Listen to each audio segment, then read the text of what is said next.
Bismillahirrahmanirrahim. Assalamualaikum warahmatullahi wabarakatuh.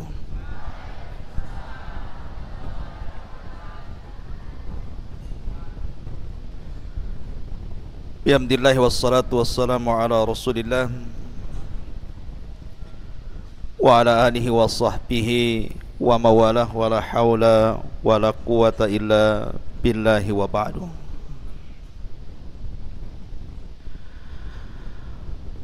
Hadirin dan hadirat, santri, ikhwan dan akhwat yang dimuliakan Allah Subhanahu wa taala. Alhamdulillah, di malam hari ini dengan izin Allah Subhanahu wa taala kita bisa duduk di malam Ahad ini, dan pembahasan di malam hari ini insyaallah kita akan membahas tentang salah satu daripada keimanan kita kepada yaumul akhir. Kita beri tema perjalanan di padang mahsyar. Ma'asyiral muslimin wal muslimat rahimani wa rahimakumullah. Pembahasan ini penting sekali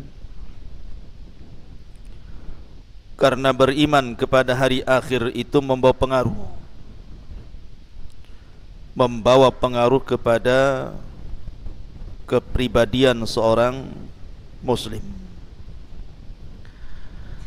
Orang kalau yakin bahwa ada kehidupan setelah kematian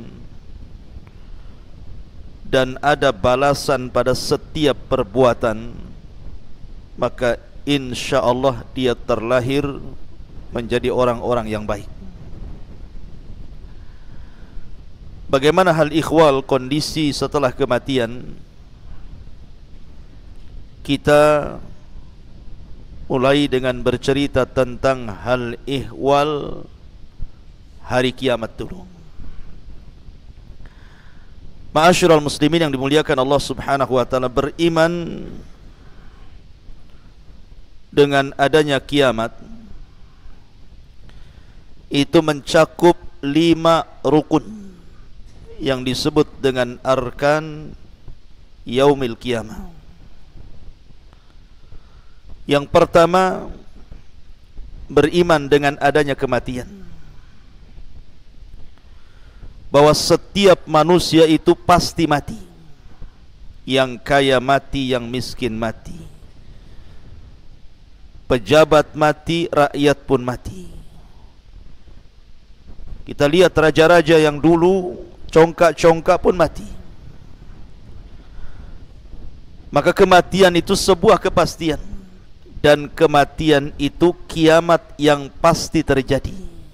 Rasul yang mengatakan, idza mata ahadukum qamat qiyamatuhu. Kalau meninggal salah seorang di antara kalian berarti tegak kiamat kepadanya. Ini yang pertama. Yang kedua, alam barzah, bahwa setiap manusia akan mengalami alam barzah. Alam barzah itu alam kubur, dan di alam kuburan itu ada 4 peristiwa. Pertama, himpitan kuburan. Yang kedua, fitnah kuburan. Yang ketiga, azab kubur, ataupun yang keempat, nikmat kubur. Itu 4 peristiwa yang akan berlaku dalam kuburan.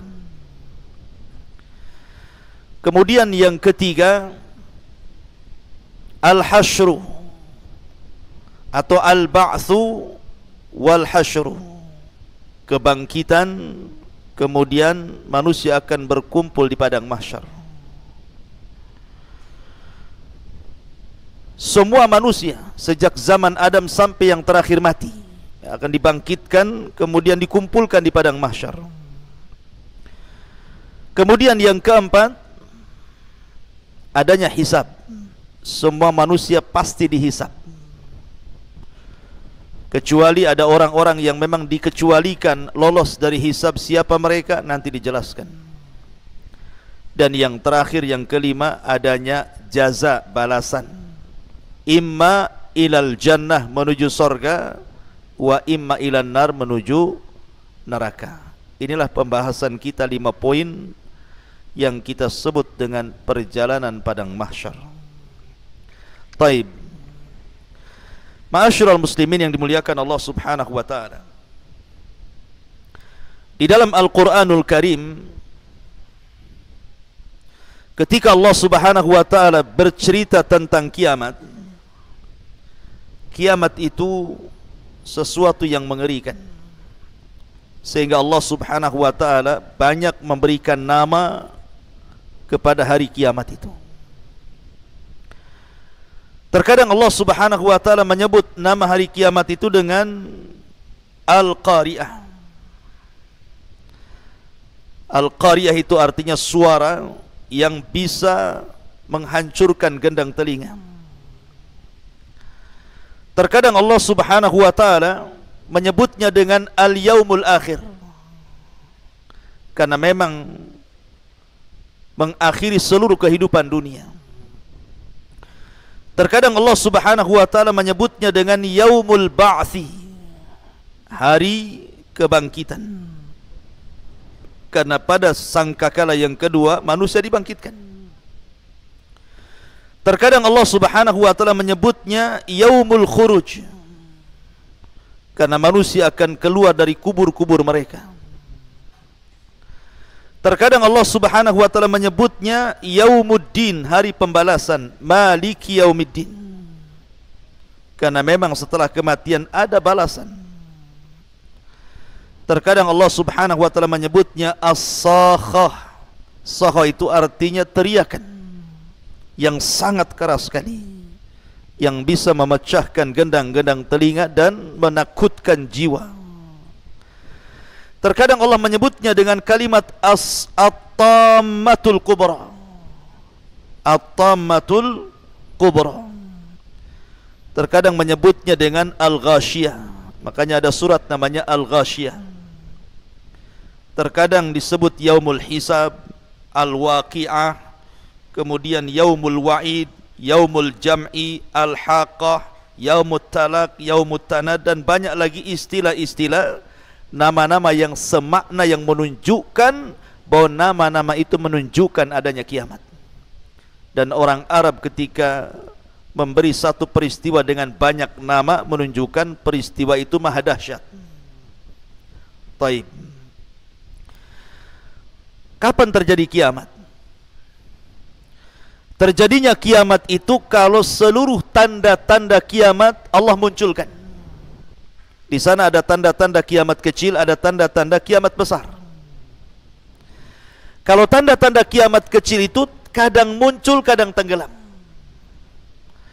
Tetapi kiamat besar kalau sekali muncul tidak mungkin dihentikan.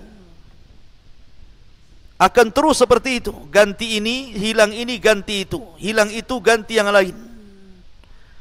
Pamannya turunnya khurujud Dajjal, munculnya Dajjal. Dajjal belum mati, Isa sudah turun. Kemudian Isa membunuh Dajjal. Isa belum meninggal, keluar Ya'juj dan Ma'juj. Kemudian Ya'juj dan Ma'juj dibinasakan oleh Allah Subhanahu wa taala. Kemudian ketika Isa bin Maryam meninggal dunia, muncul dukhan, asap tebal di langit. Setelah dukhan, matahari terbit dari arah barat. 3 hari matahari terbit dari arah barat, tiba-tiba kemudian muncul lagi dabatun minal ar, binatang bumi yang melata yang bisa bicara. Kemudian setelah itu muncul gempa dari arah timur, dari arah barat, dari jazirah Arab, sampai kepada api yang keluar dari Adan menggiring manusia menuju Syam. Disitulah kiamat dibangkitkan. Dan kiamat dibangkitkan itu dimulai dengan suara Israfil meniup trompetnya, sangkakalanya. Ada yang mengatakan bahwa Israfil meniup sangkakala itu 3 kali. Tiupan kejutan yang pertama, tiupan kematian yang kedua, dan tiupan kebangkitan yang ketiga. Tapi pendapat yang kuat wallahu alam bahwa tiupan itu cuma 2 kali. Tiupan pertama tiupan kejutan dan kematian, tiupan kedua tiupan kebangkitan. Lah ketika Israfil meniupkan trompet itu, maka yang pertama kali meninggal adalah orang yang sedang memperbaiki tempat minum unta. Tiba-tiba pingsan kemudian mati. Kemudian disusul orang-orang yang di jalan-jalan, di pasar-pasar, di rumah-rumah. Kemudian disusul dengan bangsa jin, bahkan para malaikat. Semua akan diwafatkan Allah subhanahu wa ta'ala pada tiupan yang pertama. Lah setelah tiupan yang pertama ada namanya tiupan yang kedua, nafkhatus tsaniyah. Berapa jaraknya antara tiupan pertama ke yang kedua? Hadis Abu Hurairah radhiyallahu an mengatakan bahwa jarak tiupan pertama ke kedua itu 40. Tanpa menyebutkan 40 harikah, 40 bulankah, 40 tahunkah, wallahu a'lam. Tapi dari tiupan pertama ke tiupan kedua itulah terjadi kehancuran alam semesta, di mana Allah subhanahu wa ta'ala menggempakan bumi. Idza zulzilatil ardu zilzalaha, apabila bumi Allah gempakan. Di tengah-tengah dua tiupan itu Allah subhanahu wa ta'ala meluapkan air lautan ke daratan. Wa idzal biharu sujjirat, ketika kemudian lautan itu dinyalakan kemudian ditumpahkan ke daratan seperti tsunami. Kemudian di antara 2 tiupan itu Allah subhanahu wa ta'ala gulung langit. Allah jatuhkan bintang-bintang. Wa idzan nujumun tasharat. Kemudian Allah subhanahu wa ta'ala hancurkan gunung, bukit, lembah, sehingga alam semesta betul-betul hancur sehancur-hancurnya. Ketika itu tidak ada manusia, tidak ada jin, tidak ada malaikat. Di sini Allah subhanahu wa ta'ala berfirman, limanil mulkul yaum. Limanil mulkul yaum. Kalian tahu kekuasaan ini milik siapa? Tidak ada yang jawab. Karena tidak ada makhluk yang berakal yang hidup. Maka Allah jawab sendiri, lillahil wahidil qahar. Kekuasaan itu milik yang satu, yang maha perkasa, Allah subhanahu wa ta'ala. Bayangkan ikhwatu fiddin, manusia yang sekarang hidup di permukaan bumi, anggaplah 7-8 miliar satu dunia itu. Tetapi makhluk yang sudah dikubur, manusia yang sudah dikubur sejak Adam sampai hari ini, jumlahnya bukan miliaran lagi, bisa triliunan. Artinya orang yang dikubur itu jauh lebih banyak jumlahnya dibandingkan orang yang hidup hari ini. Saat tiupan yang pertama, yang akan merasakan hanyalah orang-orang kafir. Orang yang beriman tidak akan merasakan tiupan yang pertama. Karena sebelum Allah subhanahu wa ta'ala merintahkan Israfil untuk meniup moncong itu, moncong sangkakala itu, maka orang-orang yang beriman walaupun punya iman hanya sebiji zarah, diwafatkan dengan dikirim angin yang sangat dingin menyentuh ketiak-ketiak orang-orang ini, kemudian Allah wafatkan. Sehingga tidak ada yang hidup kecuali orang yang paling buruk dari orang-orang kafir. Disitulah Rasul mengatakan, la taqumus sa'ah illa ala syiraril khalqi. Tidak mungkin tegak hari kiamat kecuali ditimpakan kepada manusia yang paling buruk dari orang-orang kafir. Artinya tiupan pertama tidak mungkin dirasakan orang yang beriman, karena orang yang beriman sudah meninggal semua. Tetapi tiupan yang kedua, baru akan dirasakan semua orang. Mau mukminnya, mau kafirnya, mau munafiknya, semua akan merasakan. Mulai orang hidup di zaman Nabi Adam sampai yang terakhir mati, semua akan merasakan tiupan yang kedua. Karena tiupan yang kedua itu disebut tiupan kebangkitan. Karena manusia akan dibangkitkan, akan keluar dari kubur-kubur mereka. Ustadz, bagaimana orang yang dikubur itu kan sudah dagingnya pun tidak ada, terkadang tulang belulangnya sudah hancur, apalagi sudah berabad-abad yang silam. Bagaimana Allah subhanahu wa ta'ala membangkitkan mereka? Dari mana Allah bangkitkan mereka? Allah bangkitkan mereka dari tulang ekor. setiap manusia itu punya tulang ekor. Tulang ekor tidak akan dihancurkan. Dari situ Allah bangkitkan manusia, dari tulang ekornya itu. Dan Allah lebih mudah membangkitkan kedua kalinya dibandingkan pertama kali menciptakan. Dan ini Allah Subhanahu wa taala sebutkan di dalam Al-Qur'an, wa alqat ma fiha wa takhallat. Dan kami keluarkan beban-beban isi perut bumi, dilempar ke permukaan. Maksudnya jasad-jasad manusia yang sudah mati ratusan tahun bahkan ribuan tahun itu semua dilempar ke permukaan. Wa akhrajatil ardu athqalaha. Dan kami keluarkan beban-beban berat bumi dilempar ke permukaan. Maksudnya manusia yang sudah meninggal. Lah setelah kemudian manusia dibangkitkan dari kubur-kubur mereka, disitulah Allah lesatkan ruh dari setiap tempat ke jasadnya masing-masing. Kalau ruhnya orang yang beriman diletakkan di Iliyin, kalau ruhnya orang kafir diletakkan di Sijin. Karena di antara makhluk yang tidak hancur saat kiamat itu salah satunya ruh, tidak hancur. Yang tidak hancur saat kiamat itu satu arash, tidak akan hancur.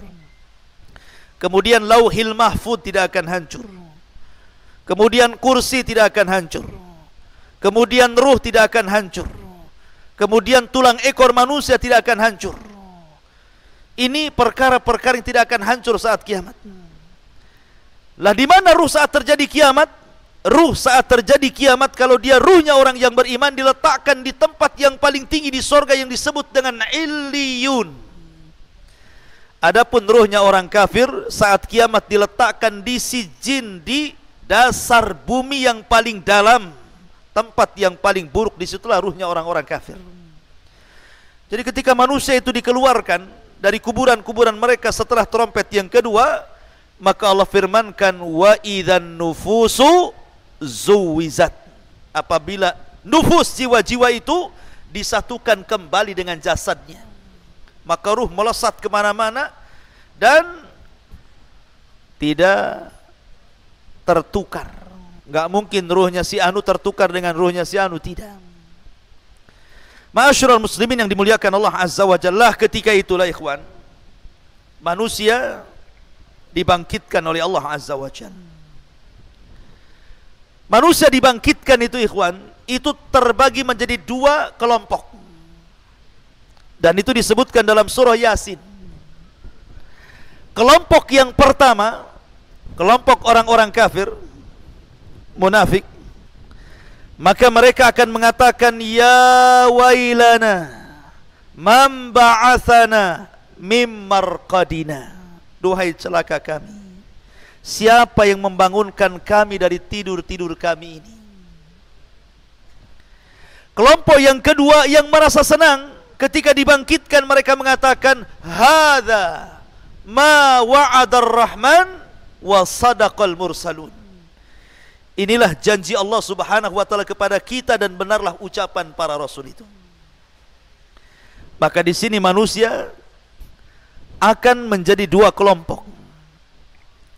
Adapun orang-orang yang beriman, maka mereka difirmankan Allah Subhanahu wa taala, walladzina amanu wattaba'athum dzurriyyatuhum biimanin alhaqna bihim dzurriyyatuhum. Dan orang-orang yang beriman kemudian diikuti keimanannya dengan keluarganya, maka mereka akan dikumpulkan di situ. Mereka tenang. Tetapi ada orang-orang yang mereka tidak beriman, apa yang terjadi?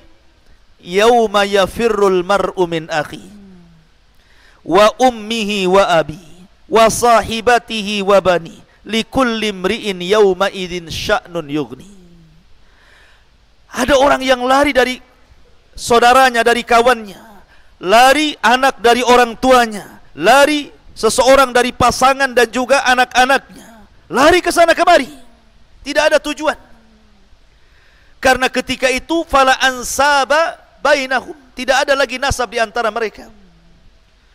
Jadi orang itu sibuk sendiri-sendiri.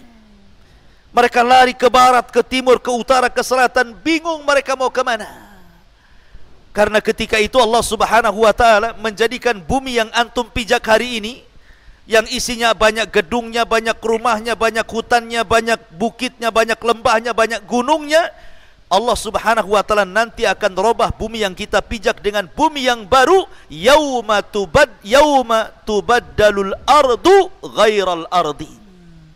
Pada hari di mana bumi akan diganti dengan bumi yang baru. Maksudnya bumi yang baru itu, sekarang bentuk bumi itu membulat seperti telur bulat. Maka bumi yang bulat ini akan Allah hancurkan. Kemudian akan Allah buat rata. Buat rata, ya. Sehingga tidak ada yang meninggi, tidak ada yang merendah, tidak ada gunung, tidak ada bukit, tidak ada lembah, semua rata dan warnanya putih seperti tepung, karena tidak ada orang bermaksiat di situ. Itulah yang disebut dengan padang mahsyar. Disitulah manusia dibangkitkan. Dan ketika di dunia manusia itu ada hubungan dengan bumi. Antum saya ini ada hubungan dengan bumi yang disebut dengan gravitasi bumi. Makanya orang kalau keluar angkasa bisa terbang. Kenapa? Karena sudah tidak ada gravitasi lagi. Tapi di akhirat sudah tidak ada lagi gravitasi. Karena hubungan manusia dengan bumi selesai.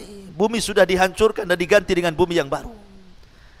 Sehingga kondisi manusia Allah kondisikan seperti dua binatang. Pertama laron, antum tahu laron? Yang kedua al-jarad. Jarad itu artinya belalang. Laron itu berbeda dengan belalang. Kalau ada listrik nyala seperti ini, kemudian musim hujan, biasanya orang yang tinggal di pesawahan, nanti datang laron terbang itu. Kemana? Menuju cahaya. Lihat cara terbang laron itu. Laron kalau terbang nggak ada aturannya. Dia tabrak kawannya. Dia senggol kawannya, akhirnya putus sayapnya, besoknya udah berserak-serak di bawah. Kenapa? Karena tidak ada aturan laron terbang itu. Beda dengan belalang. Kalau belalang ini bersama koloninya, bersama kawanannya, kalau terbang itu dia berbaris, tepat ke satu titik. Rapih dia ketika terbang itu rame-rame. Kalau laron amburadul terbangnya. Kenapa Allah subhanahu wa ta'ala contohkan dengan dua binatang dan dua-duanya bisa terbang? Karena di akhirat bukan seperti di bumi, antum berjalan di bumi. Di akhirat itu terbang ke sana kemari, ya. Terbang sana, terbang sini, nggak jelas. Lah ketika Allah mengistilahkan dengan laron, itu Allah sebutkan dalam surah Al-Qari'ah. Yauma yakunun nasu kal farashil mabthus. Pada hari itu manusia seperti laron yang berhamburan. Karena ketika awal dibangkitkan orang-orang kafir ini bingung karena tidak ada maklam, bumi tidak ada alamat lagi. Kalau sekarang antum ke jalan itu masih adalah petunjuk jalan Nagoya, Jodo, mana Temiang gitu. Ya kan? Nampak tuh tanda-tandanya. Ya kan? Jelas itu ada alamatnya, RT-nya, RW-nya, lurahnya, kecamatannya gitu, semua ditulis. Tetapi di akhirat itu di padang mahsyar tidak ada ma'lam, tidak ada alamat, tidak ada penunjuk jalan karena sudah tidak ada gedung, tidak ada rumah, tidak ada gunung, tidak ada hutan, semua rata, tanah rata. Mau kemana?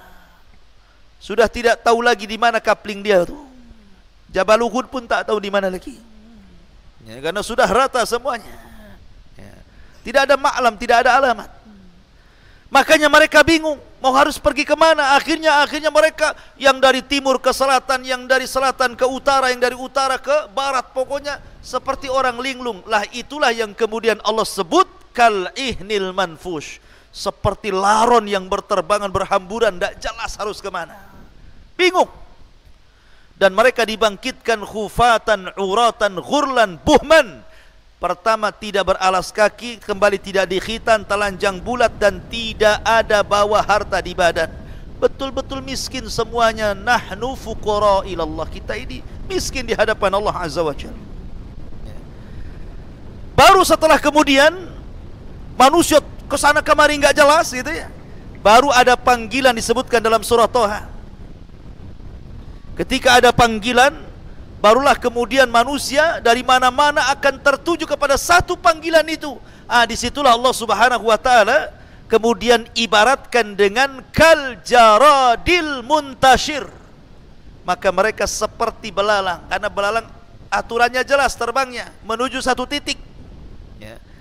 Maka akhirnya kemudian manusia berkumpul di satu tempat, lah disitulah disebut padang mahsyar. Manusia akan berdiri di situ. Berapa tahun? Khamsina alfasana, 50.000 tahun. Yauma yakumun nasu li rabbil alamin. Manusia akan berdiri menghadap Rabb alamin. Apakah 50.000 tahun itu berlaku kepada seluruh manusia? Tidak. Ini hanya berlaku kepada orang-orang kafir saja. Karena orang-orang yang beriman, ada yang keluar dari kubur dibangkitkan direct masuk surga. Tidak ada hisab, tidak ada adab. Seperti Rasulullah SAW menggambarkan 70.000 orang yang masuk surga tanpa hisab dan adab.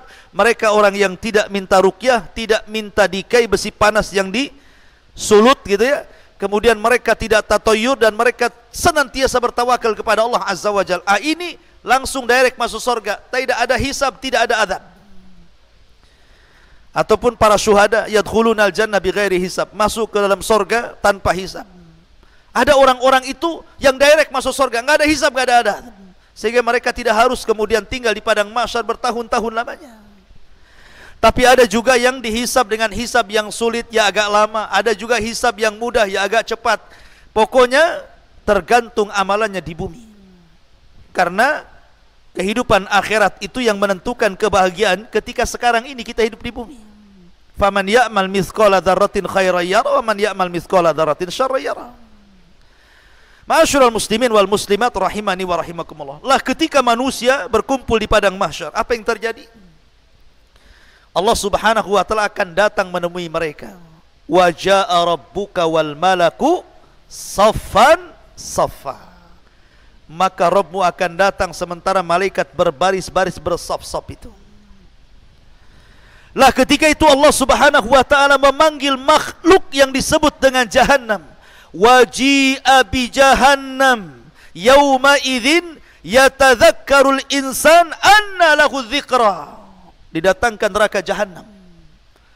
Jahannam ini memiliki 70.000 tali kekang. Dan setiap satu tali kekang dipegang oleh 70.000 malaikat. Anda bisa bayangkan? Jahannam ini ditarik, memiliki 70.000 tali untuk nariknya itu. Sementara setiap tali itu ditarik oleh 70.000 malaikat. Besar sekali Jahannam itu. Ya. Kemudian ditampakkan di hadapan manusia. Ketika kemudian ditampakkan di hadapan manusia, disinilah manusia terbagi menjadi 3 kelompok. Kelompok yang pertama disebut kelompok al-muqarrabun. Kelompok muqarrabun, orang-orang yang dekat dengan Allah Subhanahu wa taala. Maka mereka langsung diangkat oleh Allah Azza wa Jalla, dijauhkan dari Jahannam, kemudian diletakkan di bawah arsy Allah Subhanahu wa taala. Kemudian kelompok yang kedua yang disebut ashabul yamin diangkat juga, dijauhkan dari Jahannam sehingga Jahannam berawal di bawahnya. Tetapi ada kelompok yang disebut dengan zalimul nafsi. Mereka akan tetap berada di situ, dikitari dan dikelilingi oleh neraka Jahannam, naudzubillah. Mereka itulah yang akan merasakan hisab Allah Subhanahu wa taala. Lah ketika Jahannam itu sudah dibentang di hadapan manusia, disitulah Allah akan letakkan satu jembatan menuju sorga yang disebut dengan as-sirat. Makanya ulama akidah ketika memberikan makna sirat itu jisrun mamdudun fauqa Jahannam, sebuah jembatan yang diletakkan di tengah-tengah Jahannam. Jadi kalau orang jatuh dari titian itu langsung nyemplung ke Jahannam, 70 tahun baru sampai ke dasarnya. Ma'asyiral muslimin yang dimuliakan Allah Azza wa Jalla, ketika itulah manusia akan ditanya 4 perkara. Nabi SAW bersabda, la tazulu qadama abdin hatta yus'al an arba, an umrihi fima afna, wa an shababihi fima ablah, wa an ilmihi fima amila fih, wa an malihi min aina iktasabahu wa fima anfaqahu. sebelum kaki anak Adam bergeser untuk naik ke titian itu, maka belum lagi diangkat kakinya, ditanya 4 perkara.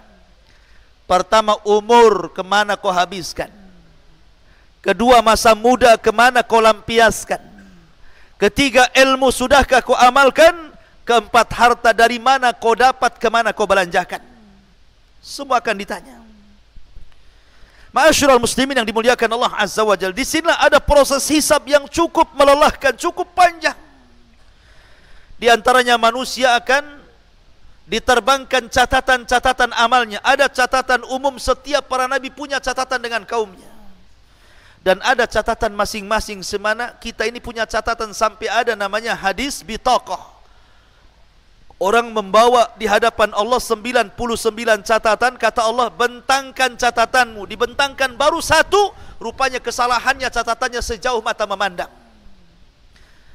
Antum tahu kalau antum masuk ke sebuah minimarket, kemudian antum belanja semua satu minimarket itu, kemudian keluar struknya, kertasnya itu, belanjanya 1, 2, 3, sejauh mata memandang.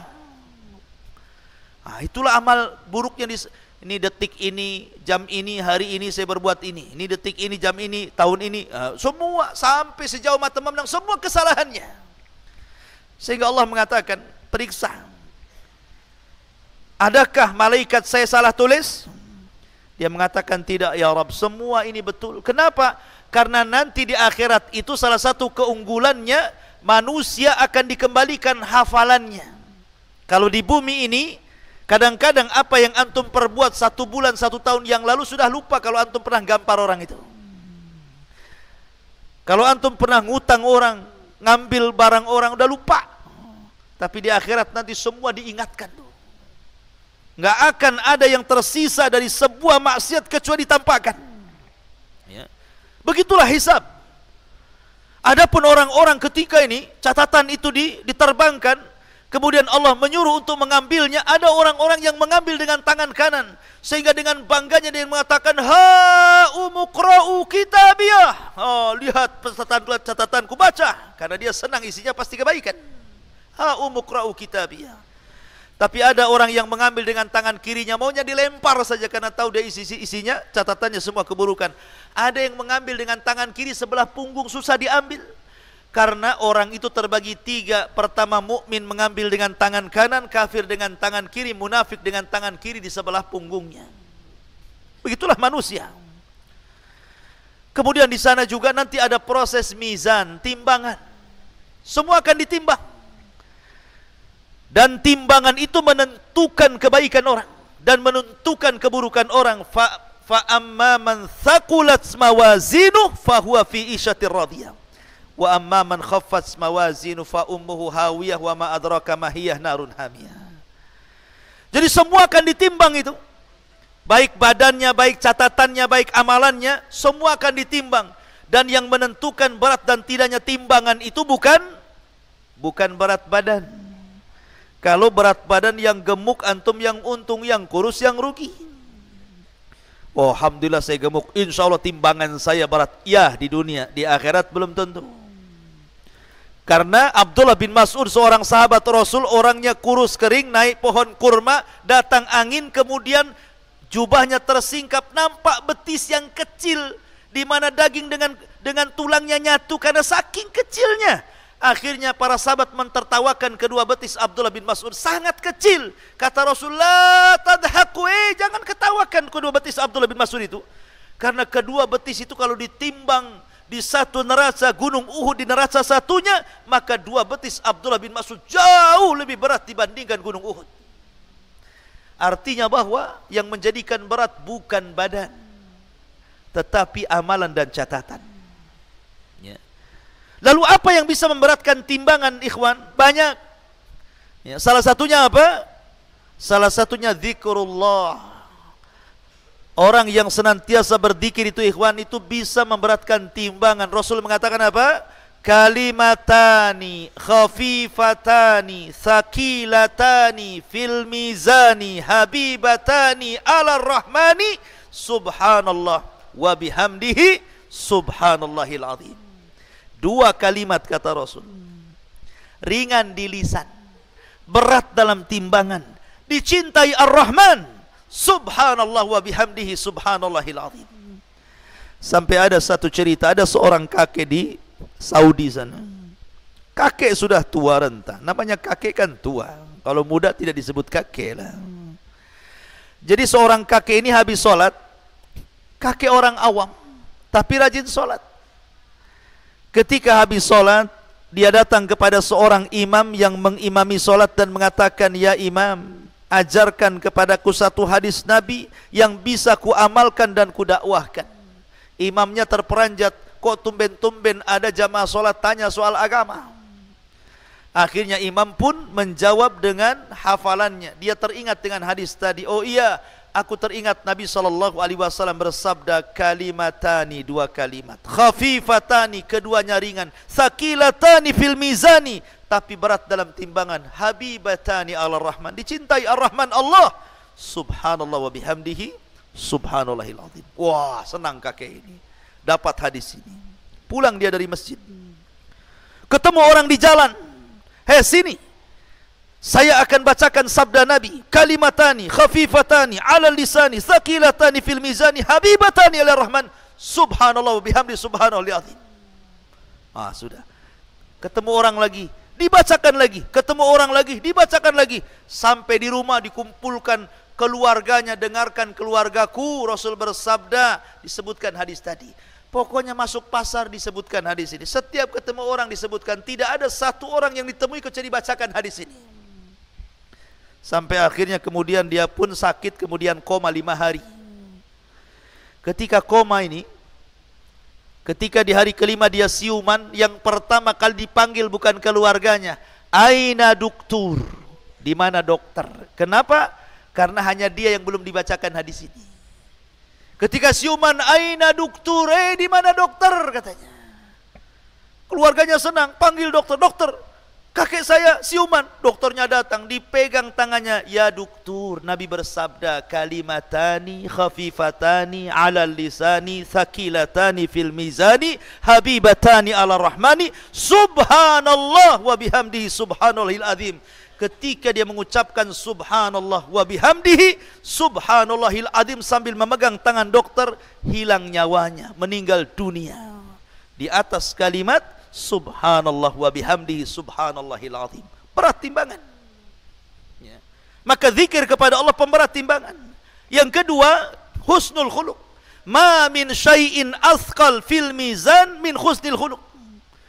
Tidak ada sesuatu yang bisa memberatkan timbangan melebihi baiknya akhlak. Dan akhlak itu tercermin dari anggota badan. Nih, kalau antum dikatakan berakhlak, maka 3 anggota badan ini menunjukkan akhlak antum. 1 dari leher ke atas disebut kepala. Kepala ada mata, kepala ada telinga, kepala ada hidung, kepala ada lisan, kepala ada otak. Kalau semuanya baik, berakhlak antum kepalanya. Ya. Matanya memandang, tidak pernah melotot. Dan dia pandang dengan pandangan yang halal. Kemudian bibirnya tersenyum, setelah memandang tersenyum. Maka senyumnya menjadikan sedekah. Tabassumuka li akhika sadaqah. Senyum kamu kepada saudaramu sedekah. Maka jangan bakhil senyum.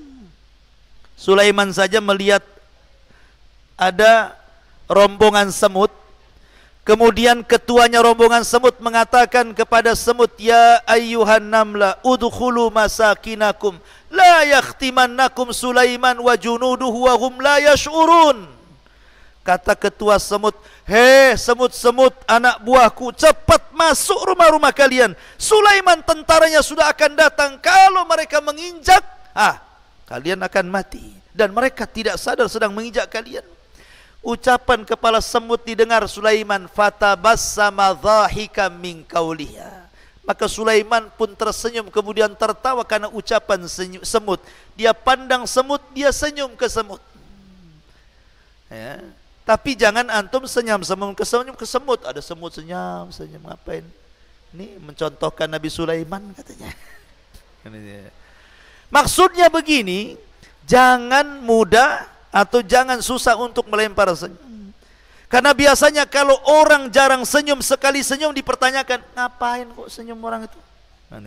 Ada apa kok tiba-tiba senyum? Gila ya katanya. Karena jarang senyum, sekali senyum dipertanyakan senyumnya tuh. Ya. Jadi senyum itu bagian daripada akhlak. Habis memandang tidak melotot, habis tersenyum manis senyumnya, baru mengeluarkan untayan kata-kata yang indah, yang mutiara, yang santun. Rasul mengatakan, man kana yu'minu billahi wal yaumil akhir falyaqul khairan aw liyasmut. Itu akhlak namanya. Tidak memandang kecuali yang baik, tidak mencium kecuali yang halal, tidak berpikiran otaknya yang negatif, semua positif, tidak suudon sama orang. Berarti kepala kita berakhlak. Kemudian tangan mudah membantu, ada saudaranya bantu, ada saudaranya diangkat, memberi. Itulah tangan, akhlaknya tangan. Dan juga badan. Badan ini dari leher ke bawah, kalau antum ngobrol, jangan pula dia ngadap kita, kita pula ngadap tembok. Itu tidak berakhlak badan kita. Ya, jadi itu akhlak. Akhlak itu pemberat timbangan. Kemudian yang ketiga, di antara pemberat timbangan orang yang mengantarkan jenazah. Siapa yang mengantarkan jenazah sampai menyolatkan, maka dia dapat 1 qirat. Siapa yang sampai menguburkan di pekuburan, maka dia dapat 2 qirat. Apa qirat itu Rasul? Qirat itu artinya gunung Uhud. Jadi orang yang menyolatkan mayat dapat pahala seberat gunung Uhud. Kalau sampai menguburkan dapat 2 gunung Uhud, gitu maksudnya. Gunung Uhud itu besar, terbentang di Madinah. Ya. Intinya bahwa ada pemberat-pemberat timbangan amal saleh dan ada peringan timbangan amal saleh. Maka yang berat timbangan kebaikannya, ringan timbangan keburukannya, direct masuk surga.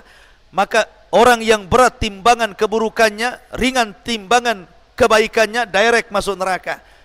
Ada yang 50-50 itu.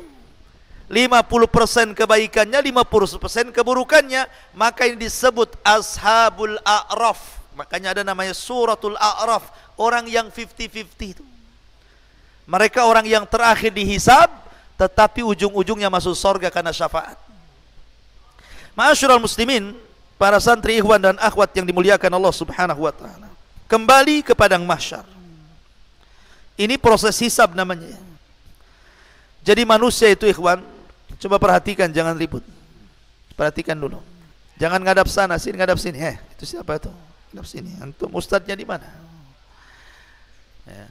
Jadi kondisi padang mahsyar itu, manusia akan dibangkitkan di padang mahsyar. Padang mahsyar ini, ikhwan, adalah padang yang sangat luas.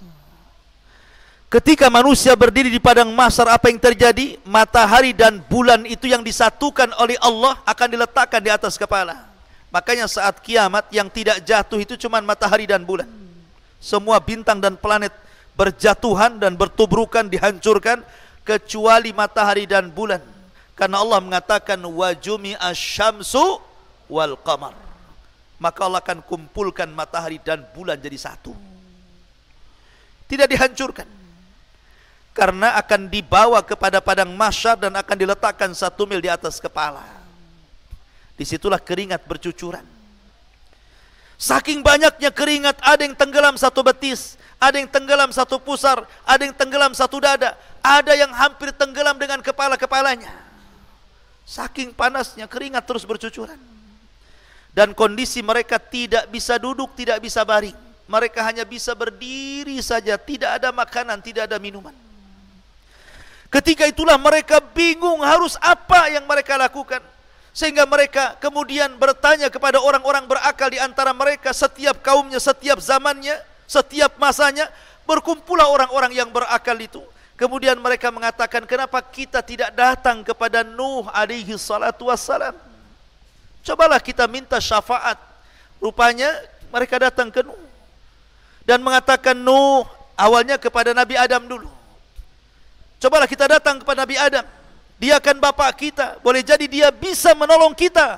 Akhirnya datang dulu pertama kali ke Nabi Adam dan mengatakan, ya Adam, engkau bapak kami. Allah ciptakan dengan kedua tangannya, Allah tiupkan rohnya langsung kepadamu. Malaikat sujud semua kepadamu.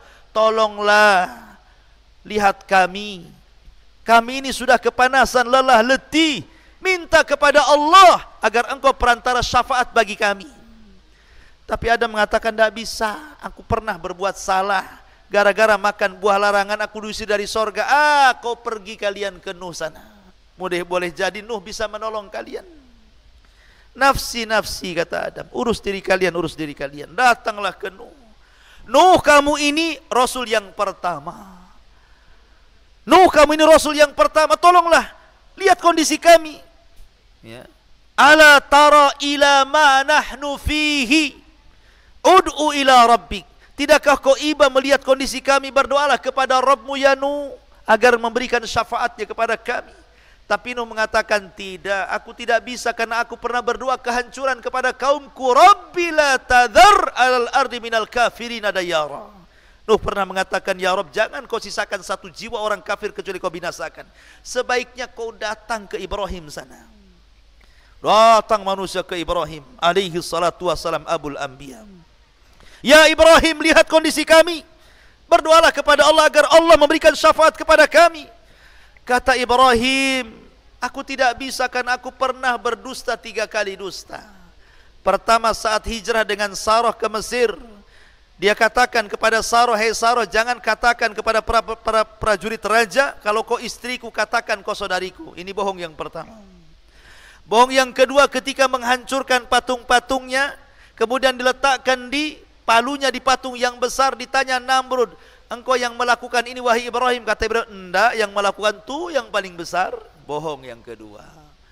Bohong yang ketiga, Ibrahim diajak pesta oleh ayahnya ke pesta Namrud, tapi Ibrahim tidak mau, sehingga dia mengatakan, ini sakim, aku lagi sakit, padahal tidak sakit. Maka itu bohong ketiga. Aku pernah bohong 3 kali. Sebaiknya kau datang kepada Musa. Datanglah manusia ke Musa, ya Musa, tolonglah kami, berdoalah kepada Rabbmu. Tidakkah kau melihat, tidak kau iba macam-macam? Kata Musa, aku tidak bisa, karena aku pernah membunuh masalahnya, walaupun tanpa sengaja. Ketika ada 2 orang anak muda, satu dari Bani Israel, satu dari kaum Fir'aun berkelahi. Kemudian anak muda dari Bani Israel mengatakan, ya Musa, ungsurni, tolong aku. Maka Musa pun menolong anak muda Bani Israel.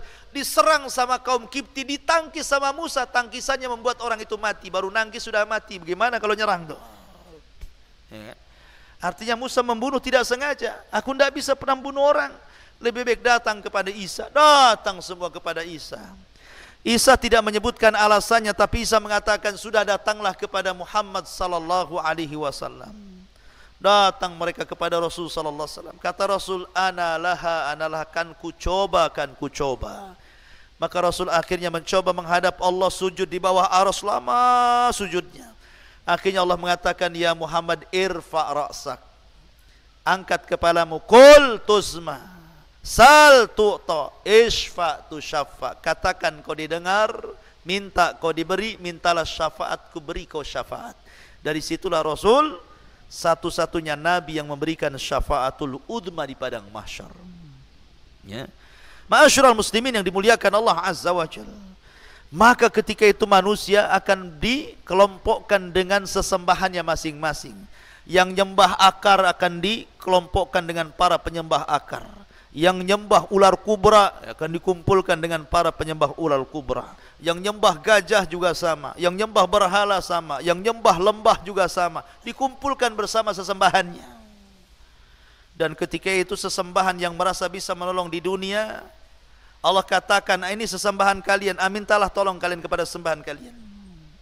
Tidak bisa sesembahan itu menolong, karena mereka tidak mendatangkan manfaat, juga tidak bisa mencegah madarat. Ketika itulah mengatakan, wasiqal ladzina kafaru ila jahannama zumara. Allah giring orang-orang kafir masuk ke neraka jahanam. Sehingga ketika sudah tidak ada orang kafir lagi di padang mahsyar, karena orang kafir tidak sempat masuk ke titian, mereka sudah masuk ke neraka semua, tinggal ada 2 kelompok, mukmin dan munafik. Disitulah mereka diuji untuk menyeberang sirat titian itu. Maka seorang mukmin, Rasul yang pertama kali nyeberang, kemudian nunggu di ujung. Setiap ada umatnya lewat, Rasul berdoa, Allahumma salim salim, ya Allah, selamatkan umatku, selamatkan umatku. Ya kan? Ma'asyiral muslimin yang dimuliakan, sehingga ada yang menyeberang dengan cepat seperti kilat, tahu-tahu sudah di ujung. Ada yang seperti naik kuda balap, ada yang seperti pelari, ada yang seperti berjalan, ada yang merangkak-rangkak, macam-macam. Ada yang baru nyebrang kemudian nyemplung. Ya, macam-macam orang. Dan orang munafik mereka hendak mengelabui orang yang beriman. Karena setiap diberikan cahaya, hilang cahayanya. Nunggu cahaya orang yang beriman jalan. Naktabis min nurikum, tunggulah aku ikut cahayamu. Kata orang yang beriman, kau bisa menipu aku di dunia, kau tidak bisa menipuku di akhirat. Cari cahayamu di belakang, katanya. Akhirnya orang munafik ke belakang, rupanya dilihat cahaya, zahirnya rupanya azab di belakangnya, naudzubillah. Ya, zahirnya rahmat, tetapi belakangnya min kibalihil azab. Ya, itulah orang-orang munafik. Tapi sebelumnya di padang mahsyar itu, setiap para nabi diberikan telaga. Dan Nabi SAW telaga yang diberikan adalah telaga yang terpancar dari Al-Kautsar, telaga yang di sorga, telaga Rasul paling luas sendiri di padang mahsyar itu. Di mana gelasnya sejumlah bintang yang ada di langit. Jangan takut gak dapat gelas. Setiap yang minum tidak akan haus selamanya walaupun satu teguk. Lebih putih dibandingkan susu, lebih manis dibandingkan madu. Sekali teguk tidak akan haus selamanya. Dan jumlah gelasnya sejumlah bintang yang ada di langitan. Maka setiap yang masuk di situ, yang pertama kali masuk meminum dari telaga siapa? Orang Yaman, orang-orang Ansor. Mereka yang pertama kali minum. Kemudian disusul dengan Muhajirin, kemudian disusul dengan yang lainnya, sampai yang terakhir ada satu kelompok mau minum, tiba-tiba diusir. Kau jangan minum di sini. Maka Nabi melihat ada umat yang diusir, tidak tega dan mengatakan, Ya Rabbi ummati, ummati, Ya Rabb, itu kan umatku, biarlah mereka minum dari telagaku. Tapi Allah mengatakan, Ya Muhammad, innaka la tadri ma ahdatsu ba'daka innahum ghayyaru wa baddalu. Muhammad, kau tidak tahu apa yang terjadi dengan mereka setelah sepeninggalmu. Mereka mengganti-ganti sunnahmu dan mereka lari dari petunjukmu. Makanya kata para ulama, orang yang tidak akan minum dari telaga, pertama orang murtad gak akan minum dari telaga Rasul. Yang kedua, orang munafik tidak akan minum dari telaga Rasul. Yang ketiga, orang yang menyimpang dari sunnah Rasul, ahlul bid'ah wal ahwa. Kemudian yang tidak akan minum, orang yang gemar melakukan dosa besar. Mereka tidak akan minum dari telaga Nabi SAW. Ya. Ma'asyiral muslimin yang dimuliakan Allah Azza wa Jalla. Kembali ke titian.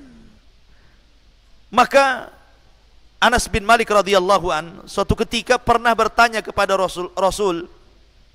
Kata Anas bin Malik, Rasul, aku ingin mendapatkan syafaat pada hari kiamat. Dan Anas bin Malik itu 10 tahun menjadi pembantu Rasul sampai Rasul meninggal. Dari usia 10 tahun sampai usia 20 tahun bersama Nabi, sampai Rasul meninggal.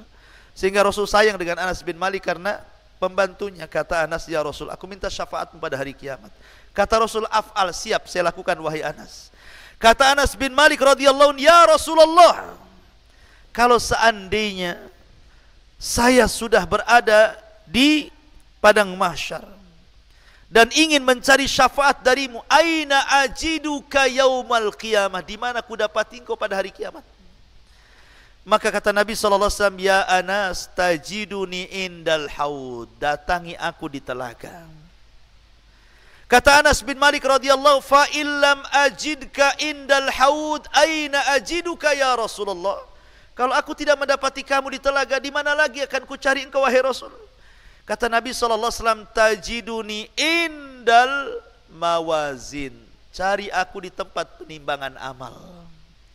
Kata Anas bin Malik, illam ajidka fil mawazin fa aina ajiduka yaumal qiyamah. Lah kalau aku enggak dapati dirimu di tempat penimbangan amal, lalu di mana lagi wahai Rasul? Maka Rasul mengatakan, tajiduni indas sirat, cari aku di titian, cari aku di titian. Karena tidak mungkin tiga aku akan berada di tiga tempat, di telaga, di tempat penimbangan amal, dan di titian siratal mustaqim. Artinya bahwa ini tiga perkara yang luar biasa. Ya. Kalau orang tidak sampai meminum telaga Rasul, kalau orang sampai berat timbangan keburukannya, kalau orang tidak sampai melintasi titian, alamat dia penduduk neraka. Makanya suatu ketika Rasul berada di giliran Aisyah radhiyallahu anha. Rumah Aisyah itu kecil, 1 meter kali 1,5 meter, itu kamarnya kecil sekali. Antum jangan bayangkan rumah Rasul besar, tidak kecil. Ya. Kemudian Nabi SAW tidur di paha Aisyah radhiyallahu anha dijadikan bantalnya. Aisyah lihat suaminya sedang tertidur, tiba-tiba menangis. Rupanya tetesan air matanya netes mengenai pipi Nabi. Terperanjatlah Nabi bangun, tiba-tiba kemudian duduk di pandangnya Aisyah dan mengatakan, "Ya Aisyah, lima tabki wa lima dumu." Kenapa kau menangis dan apa itu air mata yang kau teteskan itu? Kata Aisyah radhiyallahu anha, "Ya Rasulullah, tadzakartu yaumal qiyamah." Rasul, aku teringat dengan hari kiamat. Hal tadhkuru bi ahlika yaumul qiyamah? Apakah kau akan ingat keluargamu wahai Rasul pada hari kiamat? Apakah kau akan ingat aku pada hari kiamat wahai Rasul? Kata Nabi SAW, "Amma fi thalathati mawatin fala yadhkur ahadun ahada." Adapun di 3 tempat wahai Aisyah, orang enggak akan ingat siapapun kecuali dirinya. Kemudian Rasul mengatakan, "Inda sirat." Ketika menyeberangi titian Siratal Mustaqim, orang enggak akan ingat siapapun. Yang ingat bagaimana dia menyeberang, jangan sampai jatuh. Yang kedua, indal mawazin. Ketika penimbangan amal, tidak akan ingat siapapun karena dia akan takut kalau seandainya amal keburukannya lebih berat dibandingkan amal kebaikannya. Dia teringat itu terus sehingga tidak ingat siapapun. Yang ketiga, inda tatayyur as-suhub. Ketika lembaran diterbang-terbangkan. Ketika itu dia berpikir, apakah tangan kananku yang mengambil ataukah tangan kiriku? Ya. Di 3 tempat kata Rasul, orang tidak akan ingat siapapun kecuali dirinya. Ya kan? Artinya ma'asyiral muslimin, santri ikhwan dan akhwat yang dimuliakan Allah Subhanahu wa taala, bahwa kondisi padang mahsyar itu menakutkan. Sangat menakutkan.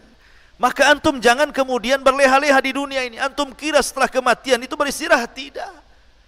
Kadang ada orang aneh ngantar jenazah ke kuburan, ngomongnya gimana? Yuk kita antar jenazah ini ke tempat peristirahatan yang terakhir. Kalimat ini bukan hanya keliru tapi salah. Ya. Kenapa? Karena orang dikubur bukan beristirahat. Enak saja orang kubur istirahat. Orang masuk kuburan itu untuk ditanyai apa yang sudah dikerjakan di bumi. Bukan untuk beristirahat. Makanya orang kadang-kadang untuk mengakhiri hidup susah di dunia, makan racun serangga sampai akhirnya mati kutu gitu ya. Karena bunuh diri, orang ini stres. Dikiranya dengan mati itu menyelesaikan urusan, justru urusannya jauh lebih besar karena orang bunuh diri itu dikekalkan di neraka, maksudnya dilamakan nerakanya. Walaupun dia dikeluarkan kalau dia seorang mukmin. Ma'asyiral muslimin yang dimuliakan Allah Azza wa Jalla, intinya bahwa kehidupan padang mahsyar ini luar biasa. Luar biasa. Makanya kenapa kita selalu diingatkan oleh Nabi SAW, di dunia ini banyak pelajaran. Banyak pelajaran yang bisa mengingatkan kita kepada kehidupan akhirat. Contoh, matahari. Di siang hari ketika kita matahari kemudian terik panas kepada kita, ini sebenarnya kita diingatkan bahwa nanti di akhirat jauh lebih panas. Ya. Kalau sekarang ini matahari ini jauh dari bumi, tetapi Allah letakkan di porosnya. Sebab matahari ini kalau jauh dari porosnya, ini poros matahari, ini bumi umpamanya ya. Ini matahari kalau menjauh dari porosnya beku bumi itu, tapi kalau mendekat dari bumi terbakar bumi itu. Makanya matahari tepat di porosnya. Itulah kuasa Allah Azza wa Jalla. Tidak menjauhkan, tidak mendekatkan. Sebab kalau jauh beku, kalau dekat terbakar, ditempatkan di porosnya. Ya. Banyak. Kalau kita melihat api, kalau orang berpikirnya api itu dijadikan tadzkirah kan gitu. Allah mengatakan dalam Al-Quran itu, afara'aitumun naral lati turun a'antum ansha'tum syajarataha am nahnu munsyi'un nahnu ja'alnaha tadzkiratan, kata Allah kan. Tidakkah kau lihat api yang menyala kalau ada kebakaran? Ya, tidakkah kau perhatikan api-api yang menyala itu? Apakah kami yang menghidupkan atau kalian? Itu semua kami jadikan peringatan bagi kalian. Maksudnya bahwa akan ada api yang jauh lebih besar daripada api dunia, gitu maksudnya. Jadi semua dunia ini sebenarnya bisa dijadikan pelajaran akan ketebalan keimanan kita kepada hari akhir. Cuman kita saja kadang-kadang tidak peka, ya kan? Makanya sudah nyantai saja. Nah, jadi ini diantara pembahasan kita perjalanan di padang mahsyar. Banyak pembahasan. Cuman karena kita mau bagi-bagi hadiah, maka cukup sampai di sini kajiannya. Kita mulai pertanyaan.